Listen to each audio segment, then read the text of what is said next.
Halo teman-teman dan adik-adik semua, di video kali ini kita kembali membahas materi biologi tentang perubahan dan pelestarian lingkungan hidup. Ini adalah sambungan video yang sebelumnya ya. Nah, di topik kali ini kita akan khusus membahas tentang penanganan limbah. Bagaimana penanganan limbah? Yuk langsung saja kita perhatikan penjelasannya. Oke, pertama kita akan pahami terlebih dahulu ya, apa itu limbah. Limbah ini merupakan sisa kegiatan manusia yang tidak selalu berupa bahan yang mengganggu lingkungan ya, melainkan ada pula bahan-bahan itu yang masih bermanfaat dan memiliki nilai ekonomi. Contohnya nih, sisa bahan makanan dan sayuran, sampah-sampah daun, ya, dan juga kotoran ternak itu dapat dimanfaatkan lagi untuk membuat pupuk kompos. Itu berarti limbah itu ada yang memang mengganggu lingkungan dan ada juga yang dapat dimanfaatkan kembali yang memiliki nilai ekonomi. Nah, berdasarkan wujudnya, limbah dapat dibedakan menjadi 3 ya, yaitu limbah cair, limbah gas, dan limbah padat. Nah, langsung saja kita akan bahas satu persatu bagaimana penanganan limbah cair, penanganan limbah padat, dan juga penanganan limbah gas. Nah, yang pertama kita akan bahas tentang penanganan limbah cair ya. Ada 2 nih pendekatan yang dapat dilakukan dalam penanganan limbah cair ya, yaitu pendekatan non-teknis dan pendekatan teknis. Kalau pendekatan non-teknis itu dilakukan dengan penerbitan peraturan sebagai landasan hukum bagi pengelola badan air dan penghasil limbah, sosialisasi peraturan, dan penyuluhan pada masyarakat. Nah, sedangkan kalau pendekatan teknis itu merupakan dilakukan dengan penyediaan atau pengadaan sarana pastinya, dan juga didukung dengan prasarana penanganan limbah, dan juga monitoring, dan juga ada evaluasi. Sekarang saya akan menjelaskan kepada kalian bagaimana bagan penanganan limbah cair atau LC domestik ya. Oke, coba perhatikan limbah cair atau LC itu ada yang berbahaya dan ada pula yang tidak berbahaya. Nah, limbah cair yang tidak berbahaya itu misalnya air bekas, cucian beras, dan sayuran itu dapat dimanfaatkan untuk menyirami tanaman. Nah, pada bagian ini kita akan membahas lengkap ya. Lebih banyak tentang limbah cair berbahaya, yaitu tinja manusia. Nah, penanganan limbah tinja ini dapat dilakukan melalui beberapa metode, ya. LC yang berbahaya atau air dari kakus itu dilakukan dengan metode ada yang tangki septik konvensional ya, dan ada juga yang tangki septik biofilter. Nah, kalau tangki septik konvensional berupa bak kedap air ya dilengkapi dengan pipa ventilasi dan juga lubang kontrol. Nah, jadi nanti limbah cair itu akan disimpan selama minimal 1 hari dalam tangki septik. Kemudian dialirkan ke sumur resapan. Nah, partikel padatan dalam limbah itu akan mengendap dan membentuk lumpur tinja. Nah, di atas tangki septik itu akan diberi lubang pemeriksaan yang fungsinya untuk apa? Sebagai lubang penyedot tinja. Oke. Nah, sedangkan kalau tangki septik biofilter, nah ini terdiri atas bak pengendap ya, ruangan yang berisi media filter ataupun bisa berupa batu pecah, batu apung, ijuk maupun kerikil. Nah, jadi nanti bak pengendap ini fungsinya itu untuk mengendapkan partikel padatan seperti lumpur tinja. Nah, air luapan dari bak pengendap itu akan dialirkan ya ke ruang yang berisi media filter. Pada permukaan media filter nanti akan tumbuh lapisan tipis mikroorganisme ataupun biasanya itu bakteri anaerob ya. Nah, nanti akan menguraikan bahan organik dalam limbah cair tersebut. Oke, selanjutnya air luapan dari ruangan media filter itu akan dialirkan ke ruang resapan. Nah, seperti itu dia kalau metode tangki septik biofilter. Nah, perlu kalian ketahui juga bahwa limbah cair ini ya nanti akan ditampung juga, bisa ditampung di kolam yang diberi tanaman air. Nah, seperti ini nih ya. Jadi nanti bisa juga untuk memelihara ikan, kemudian memelihara tanaman. Nah, kemudian nanti proses dari panen eceng gondok yang di dalam kolam itu tadi ya, itu digunakan sebagai bahan baku. Nah, bahan bakunya itu apa? Produksi kerajinan tangan. Nah, seperti itulah dia bagan penanganan limbah cair domestik. Oke, nah jadi dapat saya simpulkan ya tentang penanganan limbah tinja manusia tadi itu yang dilakukan metodenya itu yang pertama bisa berupa cubluk ya. Cubluk ini lubang yang diberi dinding kedap air di bagian atas dilengkapi dengan penutup. Jadi nanti limbah dari jamban itu akan langsung dialirkan ke dalam cubluk ya.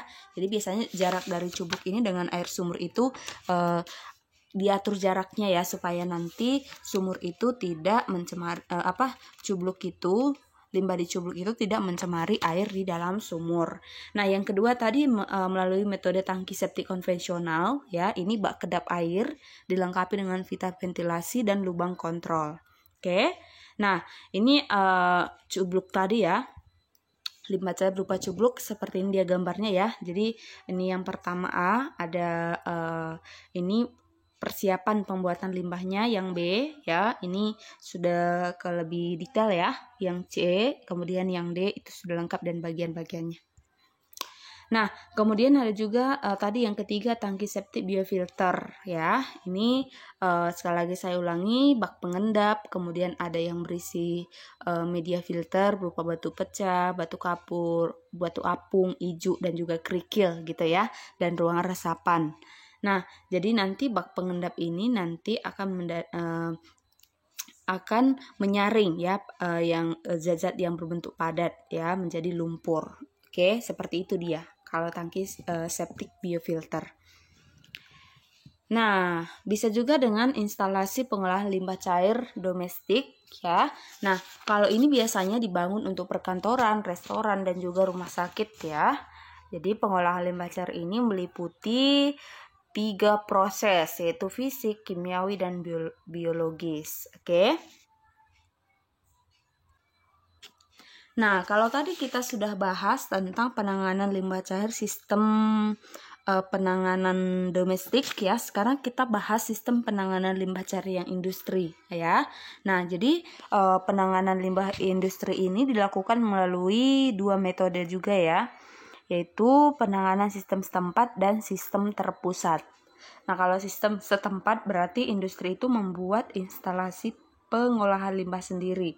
Nah, kalau misalnya dia sistem terpusat berarti setiap masing-masing industri itu harus melakukan pengolahan terlebih dahulu hingga nanti efluen limbah itu akan memenuhi syarat tertentu sebelum masuk ke jaringan air kotor dan IPAL atau instalasi pengolah air limbah. Seperti itu dia perbedaannya. Nah, jadi kalau digambarkan dalam sebuah bagan bagaimana penanganan limbah cair itu di kawasan industri terpusat, nah seperti inilah dia ya. Jadi masing-masing dari setiap industri itu seperti yang saya bilang tadi ya, harus mengembangkan ya, menghasilkan yang namanya pengolahan ya, atau harus melakukan pengolahan hingga nanti memenuhi syarat tertentu sebelum masuk ke jaringan air IPAL.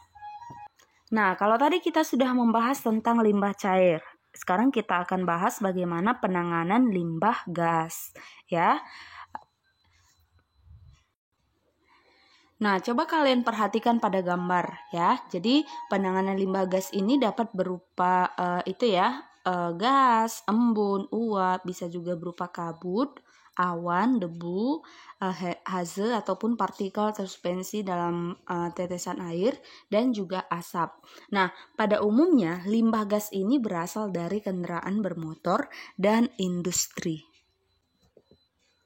Nah, coba perhatikan ya, limbah gas ini ada beberapa tahap juga ya penanganannya. Yang pertama filter udara, ada juga pengendap siklon, filter basah, pengendap sistem gravitasi, dan pengendap elektrostatik ya, pengendap elektrostatik. Yang terakhir kita akan bahas tentang penanganan limbah padat. Oke. Nah, limbah padat sering disebut sebagai sampah ya, yang meliputi sampah organik maupun sampah anorganik. Nah, berdasarkan sumbernya Ya, berdasarkan sumbernya, penanganan limbah padat ini dibedakan menjadi dua, ada yang limbah padat domestik dan ada limbah padat yang non-domestik. Nah, apa bedanya? Kalau penanganan limbah padat domestik berarti itu berupa limbah rumah tangga, perkantoran, ya, limbah perdagangan, dan juga limbah rumah sakit. Oke. Nah, sedangkan limbah padat non-domestik itu bisa limbah pertanian, perkebunan, industri konstruksi gedung, dan juga industri umum. Seperti itu dia perbedaannya. Nah, sekarang kita akan bahas bagaimana minimalisasi dari limbah padat, ya. Oke. Jadi kegiatan meminimalkan limbah padat ini itu berpedoman pada konsep pelaksanaan pembangunan berkelanjutan yang menghemat penggunaan sumber daya alam, serta nanti akan pembangunan yang memberi nilai tambah terhadap suatu sumber daya alam. Oke. Nah, jadi seperti itu dia minimalisasi limbah padat ataupun meminimalisasi limbah padat. Oke. Nah, menghemat penggunaan sumber daya alam ini dapat dilakukan dengan beberapa cara, ya. Yang pertama, reuse atau memanfaatkan kembali barang bekas tanpa harus memprosesnya terlebih dahulu. Misalnya, kita menggunakan gelas air mineral bekas untuk tempat pembibitan tanaman. Nah, seperti itu dia reuse. Nah, kemudian ada replacement. Replacement ini mengganti dengan sesuatu yang lebih hemat dan lebih aman. Misalnya, kita menggunakan daun pisang sebagai pembungkus makanan daripada menggunakan plastik. Nah, seperti itu dia replacement. Kemudian ada refusal. Refusal ini menolak bahan yang membahayakan keseimbangan lingkungan dan keselamatan hidup organisme. Oke, selanjutnya ada repair. Ya, repair ini memperbaiki yang kurang sesuai, seperti itu, repairing, ya. Nah, ada juga reconstruct, ya. Reconstruct ini menyusun ulang struktur yang tidak sesuai. Ada juga redurability, itu memperpanjang umur suatu benda. Ada juga reduce itu mengurangi limbah, ya. Misalnya dengan membawa tas belanja dari rumah saat berbelanja di pasar, sehingga nanti akan mengurangi penggunaan kantong plastik. Ada juga recycle. Recycle ini mendaur ulang limbah, misalnya mendaur ulang kertas bekas, seperti itu. Dan yang terakhir, recovery, itu memperoleh kembali komponen-komponen yang bermanfaat, ya, melalui proses kimia, fisika maupun biologi. Misalnya nih, kita mengambil batok kepala dan sekam padi, itu kita buat sebagai bahan bakar. Nah, itu adalah dia recovery. Nah, sekarang kita akan bahas bagaimana sih cara penanganan limbah padat. Nah, pada konteks ini ada sampah, ya. Kita ambil contohnya sampah. Nah, jadi sebenarnya selain dari sampah ada beberapa lagi, ya, jenis dari limbah padat ini yang masih dapat dimanfaatkan seperti itu, ya. Nah, ada pun beberapa cara untuk pengolahan limbah padat ini, yaitu yang pertama penimbunan tanah, ya, atau landfill. Penimbunan tanah ini yaitu limbah padat tersebut ditimbun dalam tanah agar cepat terurai. Oke, selanjutnya ada penimbunan secara berlapis, ya. Ya, kemudian ada pembakaran. Pembakaran ini pada jenis limbah yang seperti kertas dan juga plastik, seperti itu.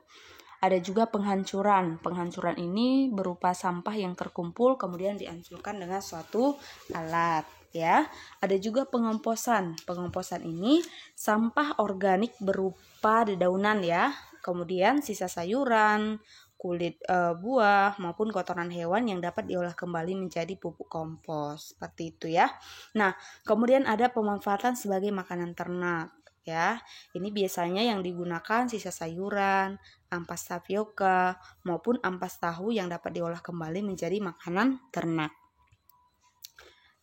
Nah, sekarang kita akan bahas bagaimana sih limbah dari bahan berbahaya dan juga beracun, ya. Jadi tadi kita sudah bahas yang bermanfaat, ya, dan bisa memiliki nilai ekonomi yang bisa didaur ulang dan lain sebagainya. Nah, sekarang kita bahas bagaimana penanganan limbah yang berbahaya. Nah, limbah yang berbahaya itu dan beracun atau biasa disingkat dengan B3 ya, reaktif dan korosif, beracun dan menyebabkan infeksi pastinya. Nah, contohnya apa? Contohnya itu senyawa kimia, obat-obatan yang kadaluarsa ya, kemudian ada limbah radioaktif, limbah patologis ya, kemudian bekas jarum suntik, deterjen, baterai ya. Baterai ini baterai bekas ya. Kemudian ada bekas insektisida dan banyak jenis-jenis limbah yang lain yang berbahaya dan beracun. Nah, bagaimana penanganan limbah yang berbahaya dan beracun ini? Yaitu melakukan reduksi, mengolah, dan juga bisa menimbun. Bisa juga kita menyerahkan ke pihak pemanfaat limbah B3. Kita juga bisa mengelola dengan teknologi. Bisa juga mengekspor ke negara lain pemilik teknologi pengolah limbah B3. Nah, kita juga bisa menyimpan paling lama 90 hari dengan volume kurang dari 50 ya kilogram ya per hari. Seperti itu dia. Demikian yang bisa saya jelaskan tentang penanganan limbah. Semoga video ini bermanfaat ya. Jangan lupa dukung channel ini dengan klik like dan subscribe. Terima kasih, sampai jumpa di video selanjutnya.